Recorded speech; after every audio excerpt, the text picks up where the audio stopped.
JB Sebastian. Kung gusto niyang umattend doon without any immunity, eh, nasa kanya yun. But he must be made aware of that.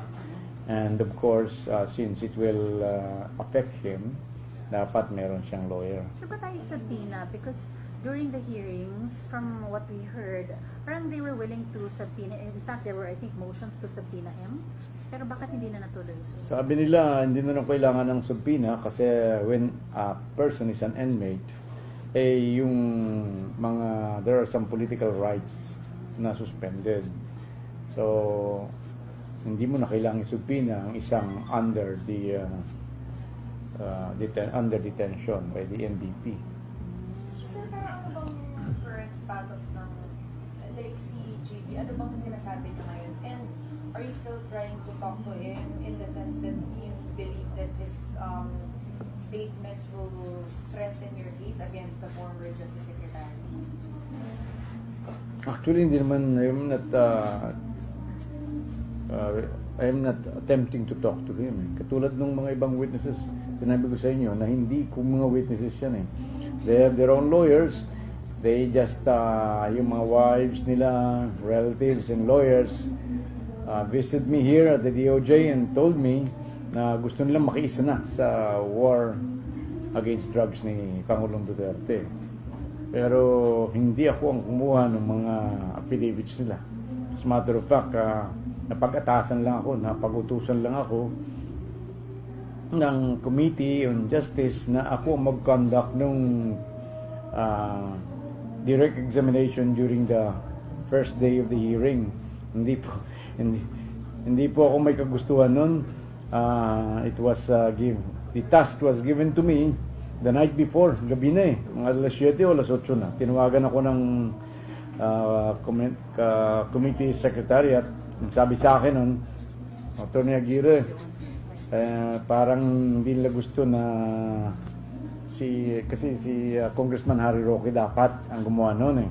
Pero baka daw sila magbansagan ng bias. So, since ikaw magdadala ng mga testigo, you might as well conduct the direct examination. So, September 19 yun eh. Kaya't nagulat nga ako, ang dami-dami ng mga testigo, pag-aaralan ko pa. So, ang ginawa ko, dinala ko yung copy ng affidavit. Gumising ako ng mga 3 o'clock sa madaling araw, although puwet na kami ng mga karamang araw. Pinag-aralan ko on how to question the witnesses. Pero, natuto lang to set the record straight. Hindi ako may kagustuhan nun. Pero kung ako man may kagustuhan nun o kung sino, eh dapat pang magpasalamat ang ating mamamayan. Sa pag ganun ng proceedings, mas malinaw na nakikita ng tao kung ang isang witness ay nagsisinungaling o hindi, kung isang witness ay kalmado o tense, kung isang witness ay straightforward magsalita or not, mas maganda yung ganong pagtatanong. Yun nga ang ina-adapt sa court, kaya lang mahaba. But hindi naman unprecedented yon sa ating Congress. Ginawa na yun yung nakaraan sa Senado, but this was unprecedented sa House of Representatives. Pero halos katulad din ito nung ginawa ni Secretary de Lima. Hindi ba siya nag-question and answer kay Matubato? Pareho lang eh. So, Sir, clarify lang dun sa article na lumabas today sa Philippine Star. Parang you were quoted as saying na si JB will appear if ever dun sa Congress and that ang iti-testify niya raw is yung food supplies na issue, hindi yung drugs. May yun na nakarating sa akin na gusto ni JB na i-limit ang kanyang testimony sa anomalya sa pagkain, where about 10 million a month is being distributed to the high officials of the government. Sir, considering that parang magkaiba yung nature ng quote-unquote testimonies ni JB itong first batch, because as you said, yung iba voluntary and then next week ng affidavit, ito kasi sir, parang he's uncooperative so far doon sa drug angle, di ba sir? So is there any compelling reason still to present him or parang we can do away with him na? Just the way it is right now. Sa akin, kung ang katanungan kasi dyan sa investigation na yan why did drugs, illegal drugs, proliferate at the New Bilibid prison? palagi ko wala nang kwan dyan wala nang question eh. Kasi walang question dyan dun sa trading ng illegal drugs sa loob ng NBP, dun sa mga kaluwagan na binibigay kung ikaw ay nagdi-deal sa drugs, dun sa mga kubol na yan. So, there's no questions. I don't know what's the reason pa kung dapat kailangang isumpina pa or paapirin pa si JB Sebastian. Pwedeng hindi na, sir, no?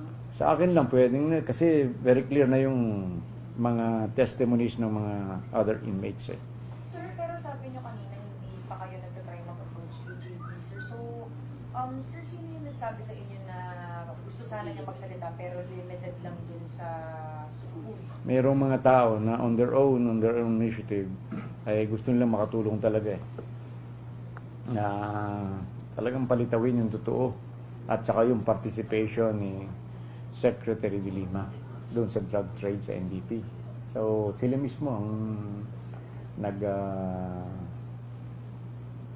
gumagawa ng paraan para makausap si JB Sebastian. At ganun daw nga ang nakarating sa akin.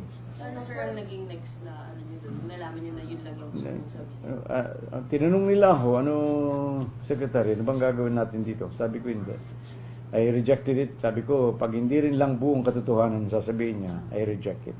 Sir, may update na po ba kaya Ronnie, Diane, and yung kay Junior? Anong status na nila? Nakita ba sila? Wala, hindi namin malaman kung nasan si Ron Dayan. Apparently, nagtatago siya. Pero siya ang gustong paapirin din sa House Committee. So, si Junior? Sino? Junior? Junel is with the sa Presidential Security Group. Baka mapir siya. May affidavit na po siya, sir. So far, to my knowledge, wala pa. But hopefully, mag-execute siya ng affidavit. Pero sir, nagsabi na siya na sinasabi sa humarap at mag-execute sa ito na affidavit. May ganun ba siyang parang... Dun sa pakipag-usap ko sa kanya, parang inclined siyang gumawa ng affidavit. So, nakausap mo na po siya in person, sir? Yes. Sir, ano status niya sa 3 days ago. Ano status niya ngayon? Wala naman, nandun lang siya. But because his name cropped up, parang as a matter of course, inimbestigahan din siya ng unit niya. May subpoena na for him, sir? Wala pa. Wala pa. Kasi ang next hearing would be on October 5. So, siguro we'll recommend the persons to be subpoenaed bago ako umalis kasama ni Presidente papuntang Vietnam. Sir, nakwento nila sa'yo kung ano yung nalalaman niya sa dati. Si Jonel, At may pwede ka bang sabihin sa amin? mayroon pa kaming inaalam tungkol dun sa knowledge ni Jonel sa drug trade. Kaya siguro premature pa ngayon. But naikwento niya sa akin yung nalalaman niya. Meaning to say, in the nature of what, sir, yung nalalaman na yun, sir? It's something that will incriminate. Yung sinabi niya sa akin na sinabi niya sa akin na talagang ang nakita niya ay yung talagang closeness ni Secretary de Lima at ni Ronnie Dayan, kung saan daw silang pumupunta, sa Bicol, sa Pangasinan, sa Mindanao, sa mga hotel. Ayun, sinabi niya sa akin na isa lang ang kanilang tinutulugan paggabi. Sir, yung nabanggit na bagman siya, did he deny sa inyo? Di ba sabi sa hearing bagman si Jonel, nagpipick up din siya ng pera for Secretary. So, did he... Hindi pa siya makapag-decide doon sa angle na yun. So, si JB Sebastian daw po, a day before the Russian hearing, umamin na daw po. But it's another thing to his Yeah, tama yun. That's correct. Kaya sabi nga nung nagsabi na ayaw niyang umamin pagdating dun sa illegal drug trade. Ang gusto lang niya ay tungkol dun sa illegal anomalies, corruption doon sa monthly 10 million anomaly per month tungkol sa food supply. So considering parang yung role niya dun sa alleged na pagkukota dun sa, di ba, iniutos na pagbebenta is so major, parang the possibility na mabigyan siya ng immunity is parang remote compared to the other resource persons already presented, sir. Pakiulit. Considering, sir, yung role niya dun, di ba, siya talaga yung nagmamando dun sa pagbebenta, dun sa pagbibigay ng quota, dun sa pagbebenta ng shabu. That is a very major role. So, parang the possibility of his immunity is remote as compared to the other resource persons. Ang possibility na siya ay umamin, baka yun ang medyo malabo. But with respect to immunity, nasa kanya yun eh. Kasi kung aamin siya and then will seek immunity, if he's ready to execute an affidavit para mapaloob natin sa witness protection program, then nasa kanya lang yun. Pag ginawa niya yun, we will consider it. So you're not closing your door to that, sir? No, definitely not. Sir, in terms of building your case against Filipino, sir, what pieces of evidence are you still trying to gather right now? Yung tungkol sa mga testimonial evidence, sobra-sobra na eh. So, ang kinakailangan ko ay yung to build up the documentary evidence against her. At yan, ay alam na ninyo kung ano yan, yung mga chiefly, yung mga bank records where this money, illegal drugs, money on illegal drugs were stashed. Sir, were you able to locate where former Bicol Director Bugatti is? Kasi apparently, mukhang siya po yung mag-connect dun sa a person higher than Senator Bicol. Hindi ko pa na ko-contact si Major ba? General Bukayo. General Wala Bukayo. rin sealers pa, sir? Nakausap ko na siya. He is one of my resource persons bago ko umpisa ng pag-investigate sa Bucor eh. Wala naman yan sinabi sa akin at that time except for the fact na napilitan siyang mag-resign from Bucor because of the threats on his life. So walang feelers, sir? Meron. May feeler siya sa'yo, sir? Ngayon, for this probe? Yes. So, yung request refugee sila sa apparently, hindi kayo inaamin yung illegal drug trade.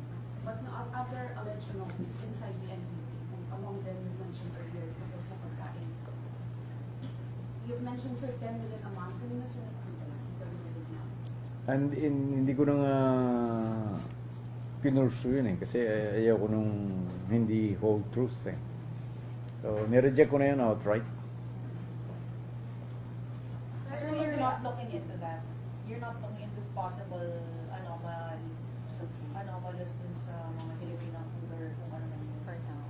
Well, we are looking into that, but we want it to come from the mouth of a credible witness. So I'm not sure if you've reacted to this. Yung sinabi ni Senator De Lima last Friday daw na parang lumalabas ang katulong na ngayon ng gobyerno sa fight against drugs ay yung mga mismong drug lords na rin. Your reaction? Paano magiging katulong yun? Yun ang gusto nga yung mga witnesses kong i-presenta, yun nga ang gustong matigil na yung drugs na yun eh. Alam mo si Senator De Lima, nawawala na. Hindi na maganda yung kanyang mga katuwiran eh. Hindi na niya niisip, basta siguro because of the so many, he was wafted by kung ano-anong mga napakaraming mga akusasyon, kaya siguro talagang gulong-gulo na yung isip niya eh. Hindi na tama yung mga justification niya, napakahina ng kanyang mga katuwiran. Sir, yung possibility na like for example in the case of Dayan, because key figure siya dito sa entire controversy, yung possibility na mag-recommend kayo na ipa-arrest na siya ng committee is there? Because di ba meron namang powers? It's the committee's call eh. The moment that you issue a subpoena, pag invitation lang, walang walang warrant of arrest. But the moment he is issued a subpoena to appear and he ignored it, then the committee could order his arrest. So, verification na po sa mga bank accounts.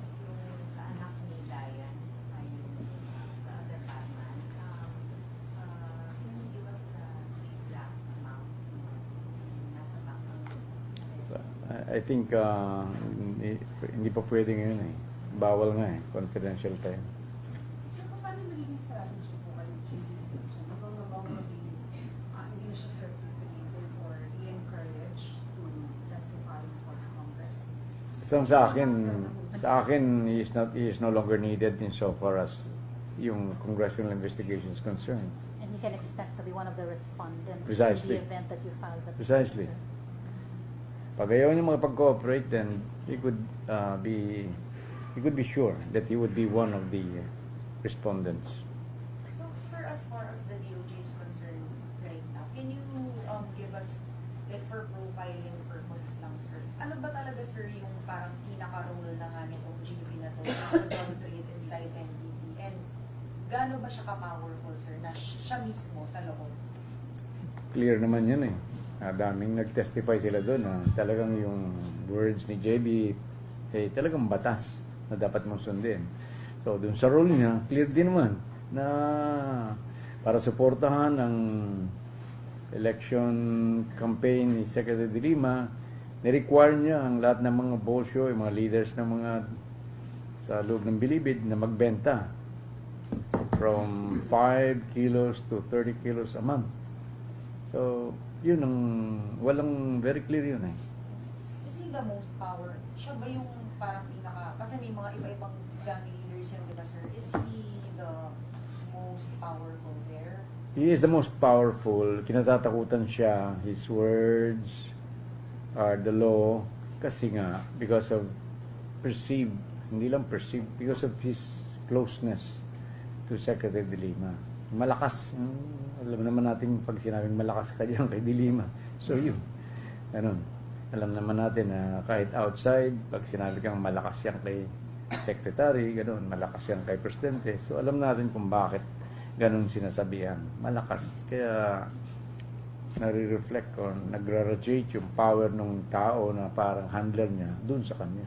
Secretary, meron mo bang pinili tayo ultimatum sa NBI para mapusin yung investigation? Hindi ultimatum. As a matter of fact, ngayon ko pa lang ibibigay itong case na ito. Masyadong maraming lead na dapat i-pursue. Talagang dapat ito yung magagaling ng mga investigador. Yung nangyari itong mga nakaraan, yun ay produkto ng katulad kong amateur sleuth. Sa sleuthing ko lang yan pero hindi ko na kaya. Pero alam ko kung saan pupunta, alam ko ang gagawin ko. Kaya lang, we have no people here in the Department of Justice na makakagawa nun. Dapat talagang yung mga veteran investigators, mga galing. You're going a few weeks back when you, in a press con, confirmed yung existence ng mga deposit slips, sir, amounting to millions. And you said that those have yet to undergo validation, evaluation. May update na po doon, sir, kung merong mga authentic doon? Meron na. Nakuha ko na yun talagang totoo. And we'll be asking the AMLAC. Sir, are we seeing the possibility? Doon sa mga, ano na yun? Yung sa, deposit itong slips? second wave of my inquiry sa AMLAC. Yeah, but First lang yung una eh. But of course, yung sinama na rin namin yung sinasabi ko noon na parang sinusubukan kami ng mga fake. So meron dun sa fake na yun, merong turned out to be authentic, sir? And then the amounts? Meron. Although yung iba ay isang number lang o dalawang numbers lang ang binabago. What about the amounts, sir, na naka... Iba ang indicated? amounts. So are we seeing the possibility na before the year end, there will be proper charges filed against some of the Hopefully, before the year ends, pwede. Kung depende sa bilis ng investigation to be made by the NBI. Actually, it's either today or tomorrow ko lang may bibigay sa NBI yung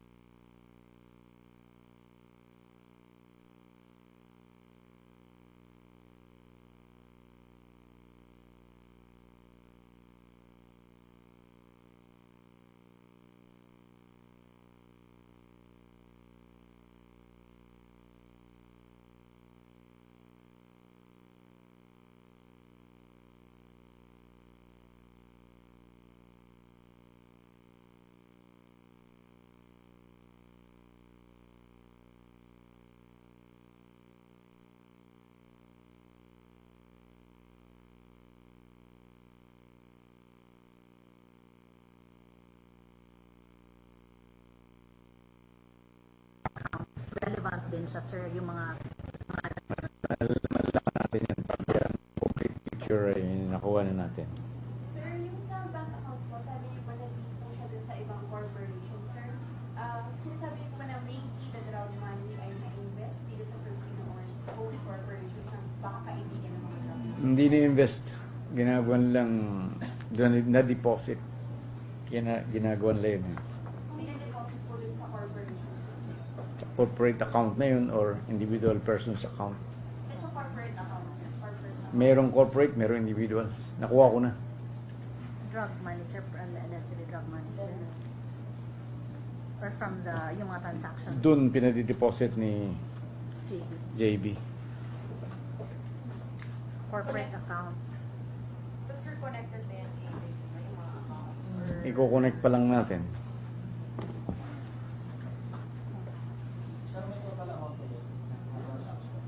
Wala pa. Nakuha ko lang yung name and account number.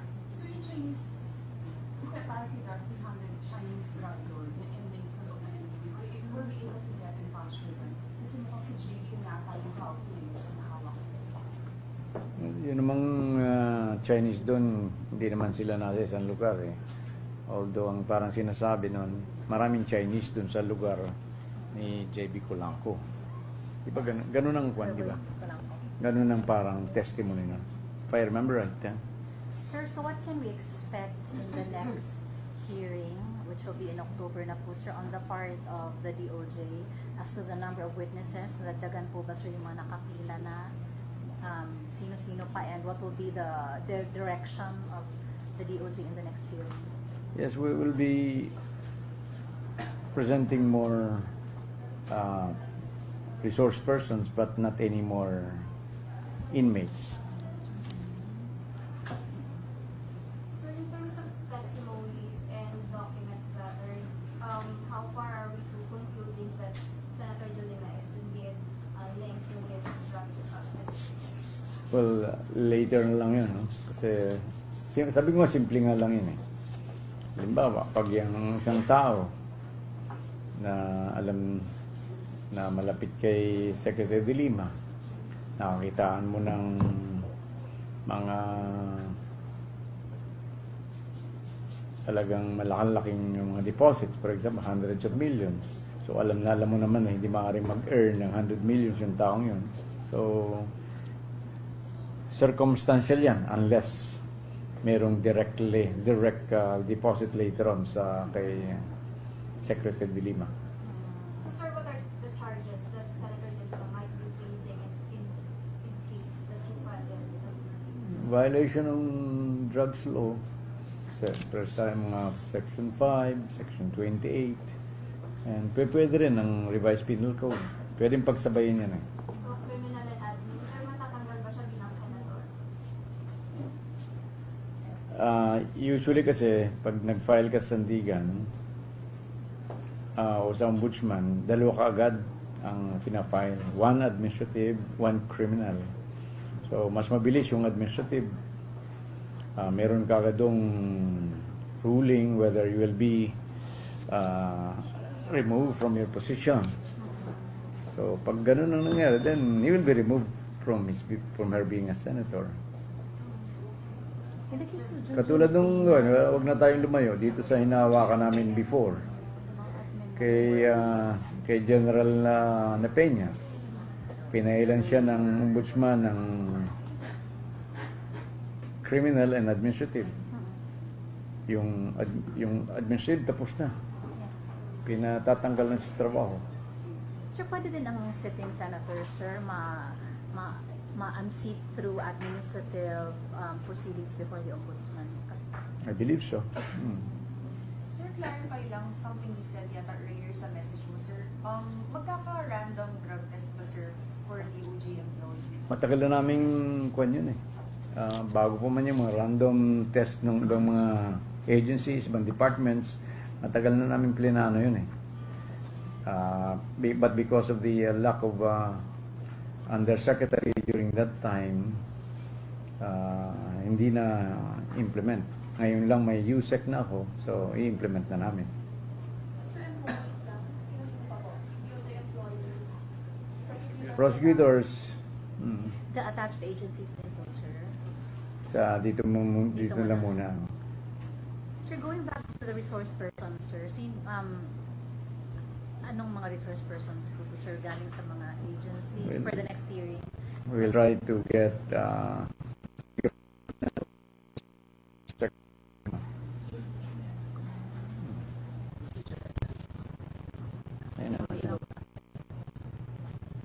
Aside from Janelda, sir? Aside from Janelda. Sino ba, sir? Security, sino ba, sir, yung mga iharap? Actually, ngayon lang namin i-finalize eh. Kasi si Director Geran came from abroad. Ngayon lang siya he will be joining us after lunch. Gagawin namin i-recommend namin ho to subpoena. Kung meron kayong alam na address ni Dayan, susubpoena natin siya. Sir, pero nasa ba sa immigration? Kung nandito pa siya? Ah. Sa immigration, sir, kung nandito pa si Daniel? May HDO pa, sir? Kasi wala namang kaso pa sa kanya eh. May mga taga-immigration dito, tingnan natin kung nakalis na sila. Hindi na sir lagi sa lookout po. Pwedeng lookout. Pwede yun. Dayan lang, sir, for other No, yung other witnesses, si Ronnie Dayan, kung sino pa yung tatago. Pilitin ko rin mapilit itong si Juan, si Jonathan Caranto. Yun yung nasa matrix ni President na nagsabi na 6 na beses siyang inutusan ni Secretary de Lima para mag-deposit ng 40, 20, 60,000 pesos sa account ni Dayan. Pero tinanggi niya yung mga fake na accounts na yun. Hindi raw pumapasok sa kanya. Sir, yung mga security na ihaharap, may alam sa drug trade o dun lang sa relationship allegedly ni Secretary Lima at Dayan? Both. Sir, going back to Caranto, despite the fact, sir, na yung pag-execute niya ng affidavit, sinabi lang yung limitation ng naging mga deposits niya, bakit po magiging material 2%? Meron kayong ibang info na nakuha pa, sir, about Caranto? Wala, yun lang. Material yun in the sense na that will establish the relationship between Dayan and De Lima. Sir, hindi karami, sir. Part ba ng pinilisin niya ang last yung sa account niya? Kasi i-verify siya sa video. May existing yung account pero non-analyze na. Yeah, no comment. Bawal. Sir, dito sa nagkakaroon kasi ng guessing game dun sa high-level LP official, how close is that official to this drugs? Ano yung kinalaman niya? Tanong mo si Secretary de Lima, siya ang nagsabi nun. Di ba? Hindi ko, wala naman nagbabanggit na pangalan ng level LP official, siya nagbanggit nun. Kinakailangan niya kasi. Wala kayong iniimbestigahan? Well, hindi. Sa pag-imbestiga namin, maaaring pumunta doon. But definitely, sabi ko ganyan, very raw.